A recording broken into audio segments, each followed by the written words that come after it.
বাবু থাম, দাঁড়া বলছি, দাঁড়া, আমার কথা শোন। নে নে তাড়াতাড়ি টুপিটা পরে নে, বাড়িতে অনেক ঠান্ডা পড়ছে। না না মামি, আমি তো কিছুতেই টুপিটা পরবো না। অসুস্থ হয়ে গেলে বুঝবি। না না মামি, আমার কিচ্ছু হবে না, দাও, আমি টুপি পরবো না। ঠিক আছে থাক তুই এমন।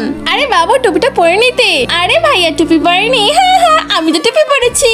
আরে মামি তুমি কোথায় গেলে? তাড়াতাড়ি আমাকে টুপি পরিয়ে দাও, আমিও তো টুপি পরবো।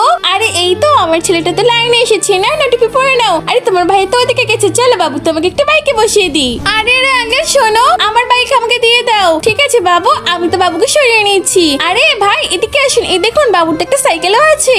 আপনি বরং টিনাকে সাইকেলের উপরে বসেন, বাবু এখানে বসে পড়। না না আঙ্কেল, আমি তোকে সাইকেলে উঠবো। আচ্ছা ঠিক আছে, তুমি সাইকেল না বাইকে যাই। আরে না না, এই সাইকেলও আমার লাগবে, বাইকও আমার লাগবে, বুঝতে পেরেছেন?